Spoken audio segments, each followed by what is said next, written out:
আলহামদুলিল্লাহ নাহমাদুহু ওয়া নাস্তাঈনুহু ওয়া নাস্তাগফিরুহ ওয়া নাউযু বিল্লাহি মিন শুরুরি আনফুসিনা ওয়া মিন সাইয়্যাতি আমালিনা মান ইয়াহদিহিল্লাহু ফালা মুদিল্লা লাহু ওয়া মান ইউদ্লিলহু ফালা হাদিয়া লাহু। আলহামদুলিল্লাহ, সমস্ত প্রশংসা আল্লাহ তাআলার জন্য, যিনি আমাদেরকে আরো নতুন একটি ক্লাসে নতুন একটি বিষয় নিয়ে গুরুত্বপূর্ণ কয়েকটি টপিক নিয়ে আলোচনা করার তৌফিক দান করেছেন। এজন্য আমরা কালিমাতু শুকর আদায় করি আলহামদুলিল্লাহ। আজকের দর্শে আমরা ইনশাআল্লাহ গুরুত্বপূর্ণ 8টি বিষয় নিয়ে আলোচনা করব। যদিও আমাদের আজকের দর্শে আলোচনাটি খুবই সংক্ষিপ্ত হবে, কিন্তু তথ্যের দিক থেকে বা রুকাইয়ার জগতে এই বিষয়গুলোর প্রয়োজনীয়তার দিক থেকে এটা খুবই গুরুত্বপূর্ণ বিষয়। প্রথমে আমরা ছোট শিশু রুকাইয়াটা নিয়ে আলোচনা করব। যদিও আমরা বদনজরের অধ্যায়ে ছোট শিশু রুকাইয়া নিয়ে আলোচনা করেছি, তবে সেটা ছিল শুধুমাত্র বদনজর কেন্দ্রিক। কিন্তু আমরা এখন যেটা আলোচনা করবো এটা হলো সামগ্রিক একটা রুকাইয়া। অর্থাৎ আপনার বদনজর রুকাইয়া করার পরেও যদি ভালো ফলাফল না আসে তখন এই রুকাইয়াটা করবেন। অথবা আপনার যদি মনে হয় যে যেহেতু পরিবারের অন্যান্য সদস্যরা জাদুতে আক্রান্ত, তখন তাদেরকে এই বদনজর রুকাইয়া, এই ছোট শিশু রুকাইয়াটা করাতে পারেন। অর্থাৎ প্রাপ্ত বয়স্করা তারা জিন বা জাদু রুকাইয়াটা করবেন, আর যারা ছোট বাচ্চা আছেন তারা ছোট শিশু রুকাইয়াটা করবেন।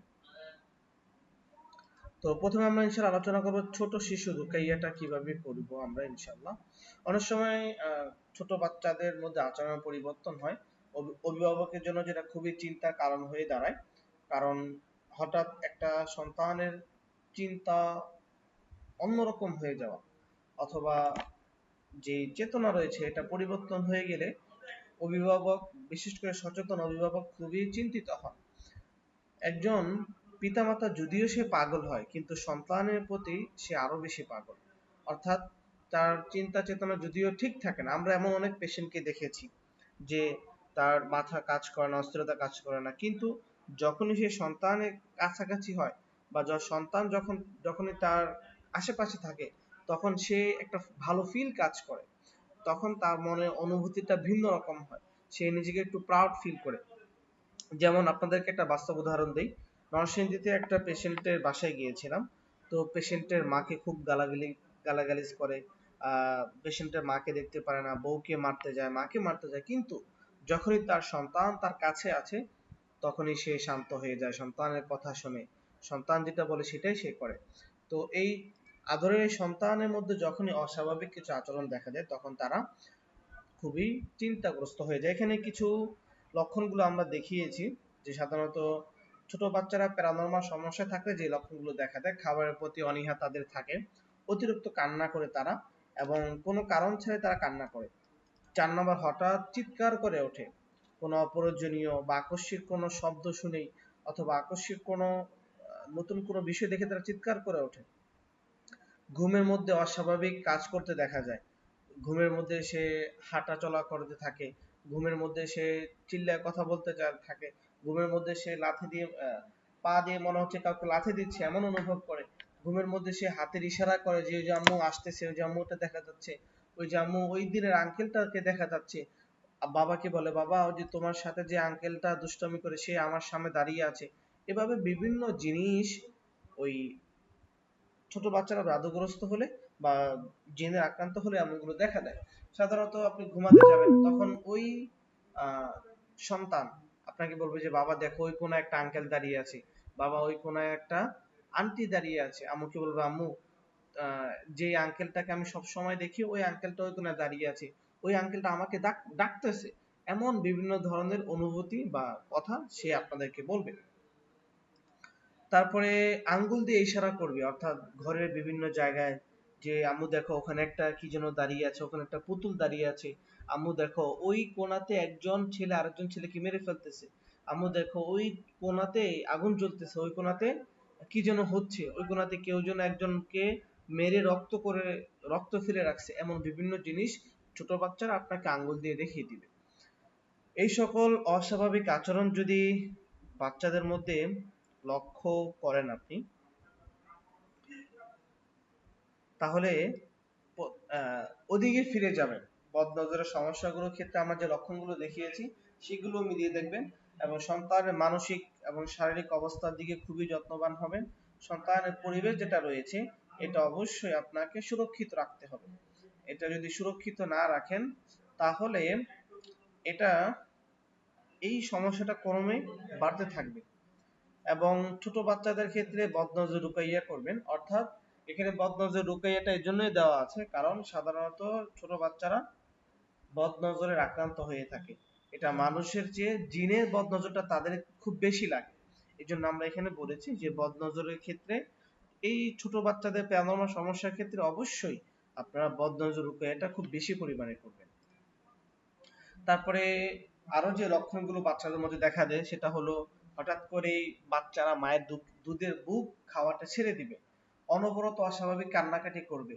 তারপরে দিব্যি সুস্থ বাচ্চা হঠাৎ করে সে নেতিয়ে পড়বে, টেনিয়ে পড়বে, তার শরীরের স্বাস্থ্য আস্তে আস্তে কমতে শুরু করবে। 4 নাম্বার, একদম হুট করে স্বাস্থ্যহানি হয়ে যাবে, অর্থাৎ একদম হুট করে সে স্বাস্থ্য ভাঙা শুরু করবে, হুট করে গায়ের রং পরিবর্তন হয়ে যাবে, হঠাৎ করে তার জেদ বেড়ে যাবে, তার চাহিদা বেড়ে যাবে। এই সমস্যাগুলো বেশিরভাগ ক্ষেত্রে বদনজরের কারণে হয়ে থাকে। তবে আল্লাহ চাইলে এই চিকিৎসা খুবই সহজ। আপনারা আমাদের যে দোয়ার বইটা রয়েছে এই দোয়ার বইতে বদনজরের আয়াতগুলো পড়বেন, ইনশাআল্লাহ আশা করি আল্লাহ তাআলা এই বদনজরের দোয়ার মাধ্যমে আপনার সন্তানকে, আপনার ছোট বাচ্চাকে, আপনার অপ্রাপ্ত বাচ্চাকে আল্লাহ তাআলা পরিপূর্ণ শিফা দান করবেন। এছাড়াও আরো কিছু আমল করতে পারেন, যেমন সূরা ফালাক, সূরা নাস 3 বার করে তার মাথায় হাত রেখে পড়বেন এবং শেষ হওয়ার পরে একবারে মাথা থেকে নিয়ে পায়ে পর্যন্ত একবারে ফু দিবেন। এক ফু যেন মাথা থেকে শুরু হয় এবং পায়েতে গিয়ে শেষ হয়।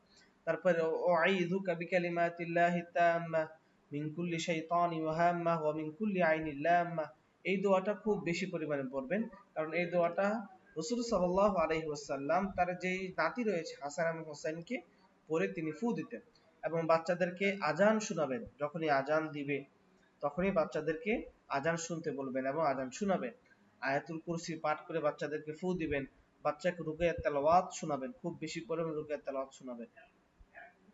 এই বাচ্চাদেরকে বদনজর থেকে, এটা হতে পারে জিনের বদনজর অথবা হতে পারে জাদুর বদনজর, কিভাবে আপনি এই বদনজর থেকে তাকে মুক্ত করবেন, এজন্য তাকে বাচ্চাকে বাহ্যিকভাবে খুব আকর্ষণীয় ভাবে সাজিয়ে তুলবেন না, বরং এই বাচ্চাকে খুব স্বাভাবিক অবস্থায় বাচ্চাকে সাজিয়ে তুলবেন। 2 নাম্বার, বাচ্চার প্রশংসা আপনি বাচ্চার প্রশংসা আপনি জনসম্মুখে বা সবার সামনে বলতে যাবেন না। এতে করে আপনার বাচ্চার প্রতি অন্যের বদনজর লাগবে এবং এই বাচ্চার প্রতি অন্যের বদনজরের কারণে আপনার বাচ্চা হয়তো তেনিয়ে পড়তে পারে। 3 নাম্বার, বাচ্চার ছবি সোশ্যাল মিডিয়ায় আপলোড করবেন না। হতে পারে ফেসবুক, ইনস্টাগ্রাম, হোয়াটসঅ্যাপ, কিংবা ফেসবুকে সাধারণত বেশি হয়, বাচ্চার ছবিটা খুব বেশি আপলোড করা হয়, এটা আপলোড করা থেকে বিরত থাকবেন। 4 নাম্বার, নবজাতকের ছবি তোলা থেকে বিরত থাকবেন, কারণ এই ছবি হতে পারে আপনার এই বাচ্চার জন্য কাল হয়ে দাঁড়াবে।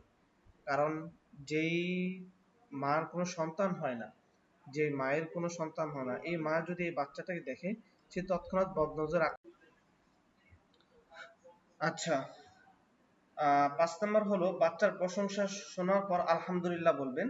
যখন কেউ আপনাকে বলবে যে আপনার বাচ্চা তো অনেক সুন্দর, যখন কেউ আপনাকে বলবে আপনার বাচ্চা তো খুব ভালো খাবার খায়, আপনার বাচ্চা তো খুব ভালো পড়াশোনা করে, অথবা আপনার বাচ্চা খুব সহজে হাঁটতে শিখেছে, এই বাক্যগুলো যখন আপনাকে বলবে তখন আপনি তার এই কথার পরিবর্তে আপনি তাকে বলবেন যে ভাই প্রশংসামূলক বাক্য বলুন, যে আলহামদুলিল্লাহ বা মাশাআল্লাহ, এই ধরনের প্রশংসামূলক বাক্য বলে আপনি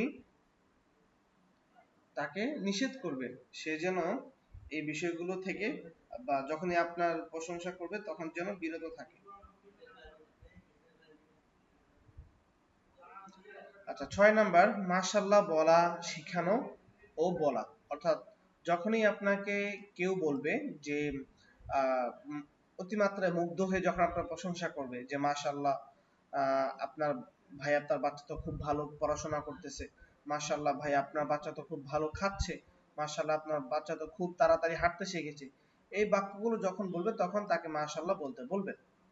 অভিশাপ না দেওয়া খুবই গুরুত্বপূর্ণ একটা বিষয়। আমরা বাচ্চাদেরকে অভিশাপ দিই, বাচ্চাদেরকে খুব গালিগালাজ করি, বাচ্চাদেরকে এই অভিশাপ দেওয়া থেকে বিরত রাখবেন, যে তুই বরবাদ হ, আজ তোর জন্য এটা হলো, তুই ধ্বংস হয়ে যা, এই বিষয়গুলো এই বিষয়গুলো বলা থেকে বিরত থাকবেন। তারপরে আরো কিছু অতিরিক্ত উপদেশ আপনি শুনতে পারেন, যে রেগে গেলে চুপ থাকুন, কারণ রাগের ক্ষেত্রে অনেক সময় বদদোয়া চলে আসে। 2 নাম্বার, বাচ্চার গায়ে বা কপালে টিপ বা কাজল বা এই জাতীয় সংস্কৃতি আপনি দিবেন না, কারণ এগুলো শরীয়ত সম্মত না। এটা সাধারণত হিন্দুয়ানি সংস্কৃতির সাথে মিলে যায়। এবং বাচ্চাকে রাতে কখনো বাইরে একা পাঠাবেন না, বিশেষ করে মাগরিবের পরে, কারণ তখন জিনদের আনাগোনা খুব বেশি পরিমাণে থাকে। আজকের দর্শের আমাদের দ্বিতীয় টপিক, সেটা হলো বাচ্চার বিছানায় পেশাব করার কোরআনে যে চিকিৎসাটা রয়েছে এটা আপনি কিভাবে করবেন। নকচুর্নাল বা অ্যানুরেসিস যেটা রয়েছে, যেটাকে বেড ওয়েটিং বলা হয়, প্রাপ্তবয়স্ক হওয়ার পরেও এই সমস্যাটা দেখা দেয়, যে প্রাপ্তবয়স্ক হওয়ার পরও বাচ্চা ঘুমের মধ্যে পেশাব করে বিছানা ভিজিয়ে ফেলেছে। তো এটার ক্ষেত্রে আপনি কি করবেন, এখানে আমরা কিছু আমাদের বইতে আমল দিয়েছি, যেমন সূরা হুদ, সূরা ফাতির, সূরা মুলুকের সূরা হুদের 44 নাম্বার, সূরা ফাতিরের 46 এবং সূরা মুলুকের 30, এইগুলো অর্থাৎ এই আয়াতগুলো আপনি খুব বেশি পরিমাণে পড়বেন। পড়ার পরে একটা পদ্ধতি আমরা দিয়েছি, যেমন আয়াতগুলো 44 বার করে পড়বেন। এই 3টি আয়াত 44 বার করে পড়ে আপনি তেলাওয়াত করবেন এবং রোগীর গায়ে ফু দিবেন, অর্থাৎ আপনাদের ছোট বাচ্চা আছে এই বাচ্চার গায়ে ফু দিবেন, এবং একই সঙ্গে 1 মাসের মতো যতটুকু পরিমাণ বাচ্চা খেতে পারে খাঁটি মধু এবং কিছু দারচিনি রেখে দিবেন। এবং ওই রুকাইয়ার আয়াতগুলো পাঠ করার সময় আপনি তো মধুতে রুকাইয়া করার সময় বাচ্চাকে তো ফু দিবেনই, পাশাপাশি এই যে মধু এবং দারচিনি যেগুলো রয়েছে এগুলো গায়েও আপনি ফু দিবে সংরক্ষণ রাখবেন। খাবারে কিছু নিয়ম আছে, যেমন প্রতিদিন ঘুমানোর অন্তত আধা ঘন্টা আগে রোগীকে 1 চামচ বা খাঁটি মধু খেতে দিতে হবে, এবং প্রতিদিন সকালবেলা একটু করে দারচিনি আপনি তাকে খেতে দিবেন। এটা 1 মাস চালিয়ে যাবেন, তারপরে দেখবেন কোনো পরিবর্তন হয় কিনা। ইনশাআল্লাহ আশা করি আল্লাহ তাআলা পরিবর্তন এনে দিবেন। 3 নাম্বার, সাধারণ ব্যথা রুকাইয়া। ব্যথা রুকাইয়ার ক্ষেত্রে সাধারণত আপনি বস্তু চিকিৎসার জন্য যেতে পারেন, এতে কোনো অসুবিধা নেই। তবে অনেক সময় দেখা গেল যে জিন শরীরের মধ্যে উৎপেতে থাকার কারণে ব্যথাটা খুব বেশি পরিমাণে হয় এবং ব্যথাটা দীর্ঘদিনের হয়। তো আমরা এখন ইনশাআল্লাহ আলোচনা করব ব্যথার রুকায়াটা কিভাবে করবেন। এক্ষেত্রে রাসূল সাল্লাল্লাহু আলাইহি ওয়াসাল্লাম খুবই সংক্ষিপ্ত একটা পদ্ধতি অবলম্বন করেছেন, সেটা হলো ব্যথা যেখানে হচ্ছে সেখানে আপনি বিসমিল্লাহ বলে 3 বার ওখানে হাত রাখবেন। মনে করুন যে আপনার হাঁটুতে ব্যথা হচ্ছে, আপনার হাঁটুতে হাত রাখবেন, বিসমিল্লাহ বলবেন,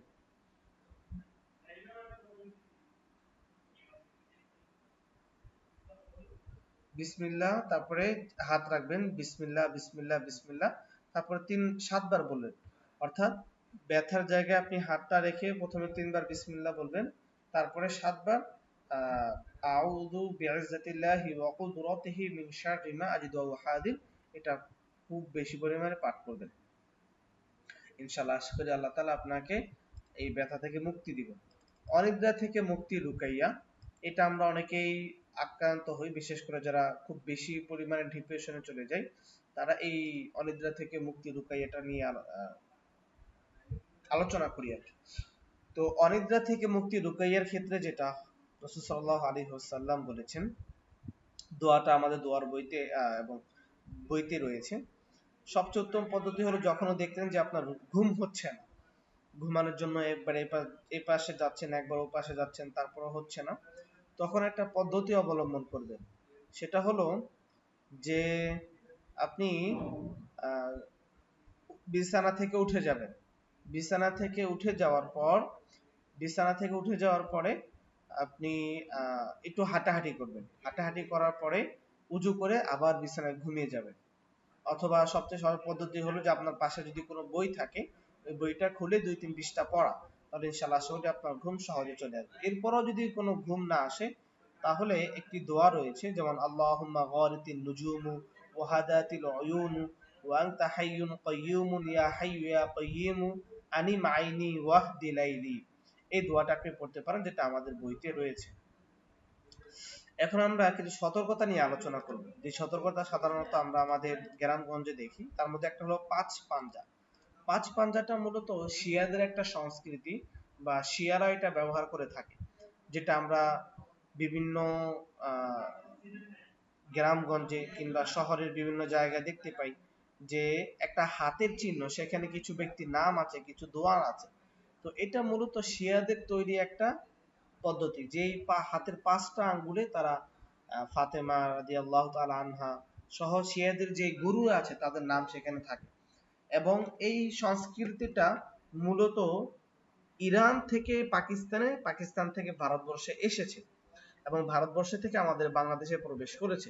এই পাঁচ পাঞ্জাকেও অনেকে আমাদের যারা কবিরাজ আছে বা কবিরাজ টাইপের আছে বা জিন হুজুর নামে যারা আছে, তারা সাধারণত এটা প্রয়োগ করে থাকে। এই তো পাঁচ পাঞ্জার আমরা একটু উৎপত্তি নিয়ে আলোচনা করি। পাঁচ পাঞ্জা মূলত শিয়া সম্প্রদায়ের একটি প্রতীক, যা মুহাম্মদ সাল্লাল্লাহু আলাইহি ওয়াসাল্লাম, ফাতেমা, আলী, হাসান, হোসাইন এই 5 জনের প্রতিনিধিত্ব বা এটা নিদর্শন করে। এটা শিয়া সম্প্রদায়ের সাংস্কৃতিক একটা অংশ।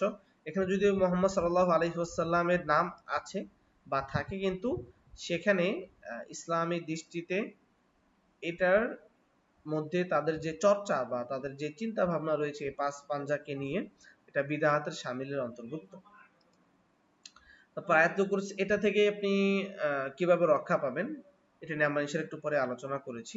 সাধারণত কবিরাজ গণকরা এই ধরনের তাবিজ দিয়ে থাকে বা এই ধরনের জিনিস আপনি বাসার সামনে ঝুলিয়ে রাখতে বলে। অবশ্যই অবশ্যই এই জিনিসগুলো যেন আপনার বাসা থেকে আপনি ফেলে দেন, এটাই যেন হয়। অর্থাৎ এই জিনিসগুলো আপনার কোনো লাভ করতে পারে না, বরঞ্চ আপনার ক্ষতিই করে। এই জন্য আপনার বাসার সামনে যদি এখনো থাকে, অথবা আপনি এমন কোনো বাসায় বেড়াতে গেলেন যে ওই বাসার সামনে পাঁচ পাঞ্জা ঝুলানো আছে, এই তখন আপনি এটা খুলে ফেলবেন, খুলে নষ্ট করে ফেলবেন। নষ্ট কিভাবে করবেন এটা আমরা আমাদের জাদুর অধ্যায়ে আলোচনা করেছি, জাদুর বস্তু বা এই বিভিন্ন সন্দেহজনক জিনিস কিভাবে নষ্ট করতে হয়। এখানে আমরা দুটি বিষয় আলোচনা করেছি, সেটা হলো বাচ্চা বদনজরের সুরক্ষার ক্ষেত্রে অনেক সময় কপালে চুন দেওয়া হয়, দাগ দেওয়া হয়। এটা যদিও শরীয়তের কোনো দিক নির্দেশনা নেই, কিন্তু এখানে একটা বিষয় হলো তারা মনে করে এই চুন বা দাগ থাকলে বাচ্চার দিকে যে নজরটা এটা না গিয়ে বরং ওই যে গোল চিহ্নটা আছে সেখানে যাবে। তখন এই বাচ্চার যেই নজরটা আছে, বাচ্চার দিকে নজরটা খুব কম কম পড়বে।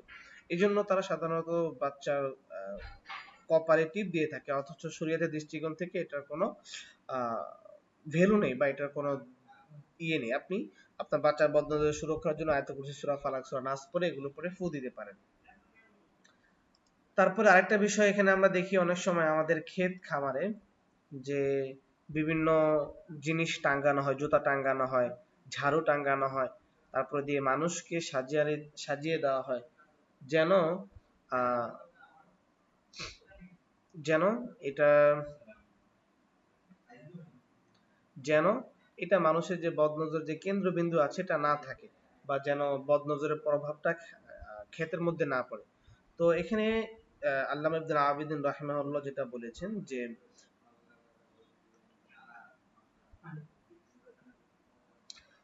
যখন কেউ শস্য ক্ষেতের দিকে তাকাবে সর্বপ্রথম তার দৃষ্টি ও বস্তুর উপর পড়বে, কারণ এটি তো উজুদে রাখা হয়।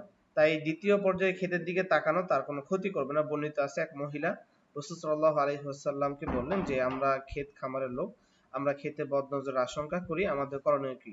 তখন রাসূল সাল্লাল্লাহু আলাইহি ওয়াসাল্লাম বললেন যে যেন মাথার খুলি রাখা হয়।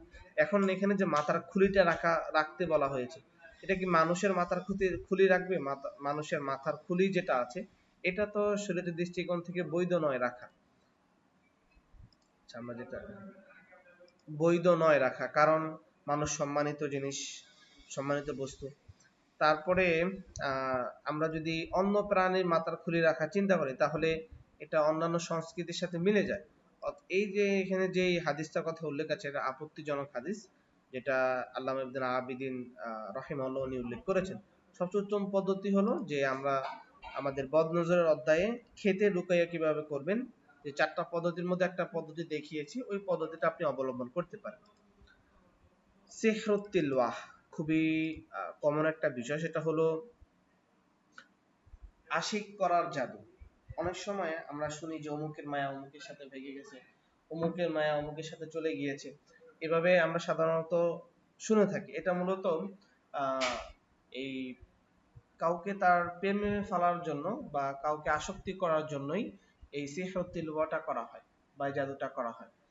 হঠাৎ এমন কাউকে ভালোবাসতে শুরু করা যার প্রতি আগে আগ্রহ ছিল না, মানসিক ভারসাম্যহীনতা বা অপ্রাকৃতিক প্রেম বা আসক্তিটা চলে আসা, সংসার পুরাতন হলে ভেঙে যাওয়া, স্বামী স্ত্রীর প্রতি ঘৃণা, অন্যের প্রতি প্রেম বৃদ্ধি করার জন্য এটা করা হয়, এবং নামাজের প্রতি অনীহা, এগুলো সাধারণত লক্ষণগুলো দেখা যায়। তো এই প্রকার জাদুর কিছু ক্ষতিকর দিক হলো যে মানুষের ইচ্ছা ও বিবেকের উপর জোরপূর্বক হস্তক্ষেপ করা হয়। অর্থাৎ একটা মানুষ আপনাকে ভালোবাসতে চাচ্ছে না, আপনি তাকে জোর করে আপনার প্রতি তার আকর্ষণটা বৃদ্ধি করতেছেন। জিন শয়তানের মাধ্যমে এটা একটা কাজ হয়, এখানে শিরকের বিষয় আছে। পরবর্তীতে ওই জিন আশিক জিন হিসাবে পরিণত হয়ে ভিকটিমের দেহে থেকে যায় এবং ভিকটিমকে বিভিন্নভাবে প্ররোচিত করতে পারে, বিভিন্নভাবে সমস্যা ক্রিয়েট করতে পারে। তো এখানে আমরা কিছু বিষয় উল্লেখ করেছি, যেমন জাদুর আয়াতগুলো তেলাওয়াত করবেন, যেটা আমরা আমাদের দোয়ার বইতে উল্লেখ করেছি, এবং আয়াতুল খুরুজ যেটা আছে, যেটা আমরা আমাদের দোয়ার বইতে উল্লেখ করেছি, এটাও পাঠ করবেন এবং নিয়মিত পবিত্র থাকবেন। তাহলে ইনশাআল্লাহ আশা করি এই সিহরুল বা যে প্রেম বা আসক্ত করা জাদু আছে এটা আপনার থেকে কেটে যাবে। নাশরা পদ্ধতি হলো দুটো পদ্ধতি। নাশরা হলো ছিড়িয়ে দেওয়া, ছড়িয়ে দেওয়া। তো এখানে আমরা যেটা উদ্দেশ্য মিনস করেছি সেটা হলো যে জাদুর বস্তুকে দূর করে দেওয়া বা জাদুর বস্তুগুলোকে কেটে দেওয়া, এটা মূলত এখানে আমাদের নাশরা পদ্ধতি। তো এই পদ্ধতিতে আমরা দুটো বিষয় উল্লেখ করেছি, একটা হলো শরিয়া পদ্ধতি আর একটা হলো অবৈধ পদ্ধতি। শরিয়া পদ্ধতিতে আপনি কিভাবে করবেন, যেমন আয়াতুল কুরসি পড়বেন, সূরা ফালাক, সূরা নাস পড়বেন, তারপরে সহিহ হাদিস থেকে যে দোয়াগুলো আমরা উল্লেখ করেছি, জিকির, এবং পানিতে পড়ে গোসল করতে পারেন, খেজুর খেতে পারেন। সবচেয়ে ভালো পদ্ধতি হয় যে এই জাদুর বস্তু নষ্ট করার জন্য যে প্রক্রিয়াগুলো আমরা উল্লেখ করেছি আমাদের জাদুর অধ্যায়ে, এই অধ্যায়গুলো আপনি দেখতে পারেন, ওই অধ্যায়টা দেখতে পারেন। আর আরেকটা হলো আপনি জাদুর বস্তু কিভাবে নষ্ট করা হয় এটাও দেখতে পারেন। অর্থাৎ দুটো পদ্ধতিতে আপনি জাদু থেকে বাঁচতে পারেন। একটা হলো যদি জাদুটা আপনার পরিবারের উপর করে বা জাদুটা যদি আপনার সাংসারিক প্রাতিষ্ঠানিক বিষয়ের উপর করে, যদি জাদুটা আপনার ব্যবসা প্রতিষ্ঠানের উপর করে, তখন আপনি এই পদ্ধতিটা অবলম্বন করতে পারেন। আচ্ছা, এখানে কিছু লক্ষণ আমরা দেখিয়েছি, যেমন কেউ হঠাৎ করে অসুস্থ হয়ে পড়ে, ডাক্তার রিপোর্ট ভালো কিছু ধরা পড়ে কিন্তু কোনো ভালো কার্যকর হয় না, অর্থাৎ ডাক্তার রিপোর্ট ভালো কিন্তু তার অসুস্থতা তার মধ্যে থেকেই যায়। তারপরে ঘুমে হঠাৎ করে সে আতঙ্কিত হয়ে ওঠে, নামাজে মনোযোগ থাকে না। এই এই লক্ষণগুলো সাধারণত এই জাদুতে আক্রান্ত হলে হয় আর কি। আরেকটা হলো নাশরা পদ্ধতি, অর্থাৎ অবৈধ পদ্ধতিতে জাদুর বস্তু কাটানো। এখানে এক জাদুর মাধ্যমে আরেক জাদু করা হয়, যেটা সাধারণত জিন হুজুর বা কবিরাজরা করে থাকে। জিন শয়তানের সাহায্যে এটা করা হয়। তারপরে ঝাড়ফুঁক, তাবিজ, অবৈধ মন্ত্র এর মাধ্যমে এটা করা হয়। হিন্দু এবং শিয়াদের যে প্রভাবটা রয়েছে বা তাদের যে জাদুর পদ্ধতি রয়েছে, এই পদ্ধতিতে কাজটা করা হয়। অতএব এটা সম্পূর্ণ নিষেধ এবং হারাম। আজকের বিষয়ে সর্বশেষ টপিক, সেটা হলো সন্দেহজনক বস্তুর বিষয়ে করণীয় কি। অনেক সময় আমরা আমাদের বাসায়, আমরা আমাদের দোকানে, আমরা আমাদের আশেপাশে অনেক সন্দেহজনক বস্তু পাই। আমাদের কাছে আমাদের শিক্ষার্থীরা অথবা আমাদের পেশেন্টরা অনেক সময় অনেক কিছু পাঠান, ছবি তুলে পাঠান যে স্যার হুজুর এটা কি হবে, এটা আমরা পেয়েছি। তো এই সন্দেহজনক বস্তুর ক্ষেত্রে আপনি কি করবেন এটা একটু আমরা নিয়ে আলোচনা করি। প্রথম হলো যে সন্দেহজনক বস্তুগুলোকে পাট খুলে ফেলবেন। রশি হলে পাট খুলে ফেলবেন, কাপড় হলে টুকরো টুকরো করে ফেলবেন। তারপরে একটি পাত্র নেবেন, পাত্র নেওয়ার পরে সিহরির যে আয়াতগুলো আছে অথবা আমরা আমাদের জাদুর অধ্যায়ে যে আয়াতগুলো উল্লেখ করেছি এগুলো পাঠ করবেন এবং গ্লাভস বা পলিথিন অথবা রুকাইয়া তেল হাতে মেখে নেবেন। তারপরে কাগজ কাপড় পানিতে ভিজিয়ে লেখাগুলো মুছে ফেলবেন। অর্থাৎ যদি কাগজ হয়, এমন বস্তু পেয়েছেন যেটা কাগজ, তখন পানিতে ভিজিয়ে লেখাগুলো মুছে ফেলবেন এবং টুকরো টুকরো করে শুকিয়ে এটা পুড়িয়ে ফেলবেন। তবে পুড়িয়ে ফেলার সময় শ্বাস নেবেন না। আর যদি ধাতব বস্তু হয় বা আংটি হয়, তাহলে লেখাগুলো ওই পানি দিয়ে ঘষে তুলে ফেলবেন। যদি গিট থাকে, পিন থাকে, পুতুল থাকে, তাহলে সবগুলো খুলে একবারে টুকরো টুকরো করে ফেলবেন।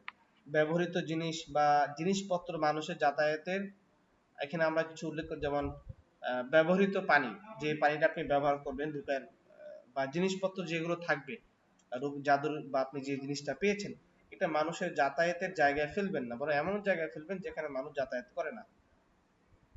তারপরে ব্যবসা, বাসা, প্রতিষ্ঠানে বা আশেপাশে সন্দেহজনক স্থানে 3 দিন এই রুকাইয়ের পানিটা ছিটিয়ে দিবেন। তাবিজ, তেল পড়া, পানি পড়া বা পাথর থাকলে একই নিয়মে নষ্ট করে ফেলতে হবে। এখানে তাবিজ বা অন্য কোনো জিনিস নষ্ট করার ক্ষেত্রে কিছু সতর্কতা রয়েছে, যেমন তাবিজ, পুতুল, কাগজ বা জাদু করে দেওয়া কোনো বস্তু যদি আপনি রুকাইয়া পানিতে নষ্ট করার জন্য পানিতে ডুবিয়ে রাখবেন। ডুবিয়ে রাখার পর অবশ্যই ওই পানিটা রুকাইয়া করা পানি হতে হবে। কাগজ হলে পানিতে রেখেই মুছে ফেলেন, তারপরে ছিঁড়ে টুকরো টুকরো করে শুকিয়ে এটাকে আপনি কেরোসিন দিয়ে জ্বালিয়ে দিবেন। খালি হাতে স্পর্শ করবেন না, বরং গ্লাভস ব্যবহার করবেন। গ্লাভস না থাকলে পলিথিন মুড়িয়ে নিন এবং রুকায়ার আয়াতগুলো পড়া থাকলে এটা আপনি হাতে লাগিয়ে নেবেন, যাতে করে প্রতিক্রিয়া চলাকালীন অর্থাৎ যখন আপনি এটা পুড়ে ফেলবেন তখন সূরা ফালাক এবং সূরা নাস পড়তে থাকবেন। যদি তাবিজটা ধাতব বা তাবিজ জাতীয় কোনো কিছু হয় তাহলে এটাকে ঘষে তুলে ফেলবেন। তাবিজ হলে প্রথমে ভেঙে টুকরো টুকরো করে ফেলবেন, না যদি তাবিজের মধ্যে অনেক আছে যে উপরে লেখা থাকে, এই লেখাগুলো ঘষে তুলে ফেলবেন। যদি জীবন্ত কোনো কিছু যেমন পাখি থাকতে পারে, শরীরের নিচে বা চারপাশে খুঁজে দেখুন যে কোনো তাবিজ বা পিন আছে কিনা, যেটা অনেক সময় যে জাদুকররা আপনার চামড়া কেটে চামড়ার মধ্যে তাবিজটা ঢুকিয়ে দেয়, এমন অনেক হয়েছে, ছোটবেলায় এমন হয়েছে। তো এমন যদি হয় তখন ওই জায়গা থেকে তাবিজটা তুলে আপনাকে এভাবে নষ্ট করে ফেলতে হবে। বাসার বাসার দেয়াল, ফ্লোর বা যে কোনো স্থানে তাবিজ খোদাই বা আঁকাই করা থাকলে ওগুলো ঘষে তুলে ফেলতে হবে, তারপর রুকিয়ার পানি ছিটিয়ে দিতে হবে। জ্যোতিষীর দেওয়া কোনো আংটি থাকলে, পাথর থাকলে একই পদ্ধতিতে আপনাকে নষ্ট করে ফেলতে হবে। তাবিজ নষ্ট পানি বা পুরো অংশ ফেলার জন্য মানুষের যাতায়াতের জায়গায় ফেলবেন না। সন্দেহজনক জায়গায় তাবিজ রাখা আছে মনে করে রুকিয়ার পানি ছিটিয়ে দেন। এখন আমাদের খুবই কমন একটা বিষয়, সেটা হলো উস্তাদ আমাদের রুকিয়ার আমরা জাদুর বস্তুগুলো খুঁজে পাই না, এটা আমরা কোথায় পাবো? খুবই কমন একটা প্রশ্ন আমাদেরকে করা হয়। তো এই জাদুর বস্তুটা খুঁজে পাওয়ার জন্য সবচেয়ে গুরুত্বপূর্ণ বিষয় হলো সম্ভাব্য জায়গাগুলোতে খোঁজা। এমনি জাদুর বস্তু খুঁজে পাওয়ার জন্য আলাদা কোনো রুকাইয়া নেই বা আলাদা কোনো দোয়া নেই। আপনাকে এটা আল্লাহ তাআলার কাছে তাহাজ্জুদের মাধ্যমে এটা চেয়ে নিতে হবে যে জাদু বস্তুটা কোথায় থাকতে পারে। সাধারণত বালিশের নিচে থাকে, খাটের নিচে থাকে, আলমারির উপরে থাকে, দরজার উপরে থাকে। এই সম্ভাব্য জায়গাগুলোতে আপনি বেশি পরিমাণে খুঁজবেন, তাহলে ইনশাআল্লাহ আশা করি জাদুর বস্তু থাকলে পেয়ে যাবেন। যদি তারপরও না পান তখন রুকিয়ার পানি তৈরি করে এটা ছিটিয়ে দিবেন। পূর্বে তাবিজ ব্যবহার করে থাকলে এবং একই পদ্ধতিতে যে তাবিজটা এখন আপনার কাছে আছে নষ্ট করে ফেলে আল্লাহ তাআলার কাছে পানা চান। এই হলো আমাদের আজকের দর্সের শেষ ক্লাস ইনশাআল্লাহ, এবং এর মধ্য দিয়ে আমাদের একটি বই সেলফ রুকিয়া নির্দেশিকা, এই বইটি শেষ হয়েছে। ইনশাআল্লাহ আমরা আমাদের আগামী দর্সে এই পুরো বিষয়ের উপর একটা আলোচনা রাখবো, যে আপনাদের কোনো কোথাও সমস্যা আছে কিনা, কোনো প্রশ্নোত্তর আছে কিনা, এটা নিয়ে আমরা ইনশাআল্লাহ আমাদের আগামী দর্সে আলোচনা করব। তারপরে দর্সে আমাদের যেই দ্বিতীয় বইটা আছে, ছোট বইটা বা দোয়ার বইটা, সেখানে আমরা দেখব যে কয়েকটি পদ্ধতি, রুকিয়া কিভাবে আপনি পাঠ করবেন, কিভাবে তেলাওয়াত করবেন, কোন অংশ পুনরাবৃত্তি করবেন, পার্শ্ব প্রতিক্রিয়া কিভাবে সামলাবেন, তেলাওয়াতকে উপযোগী করার জন্য কিছু সাপ্লিমেন্ট আমরা ইনশাআল্লাহ দিব। এটা ইনশাআল্লাহ আর একদিন পরে হবে, তারপরে থেকে আমাদের শুরু হয়ে যাবে রাকি কোর্স। তো আজকের দর্শে আপনাদের কোনো প্রশ্ন থাকলে আপনারা করতে পারেন, ইনশাআল্লাহ উত্তর দেওয়ার চেষ্টা করব।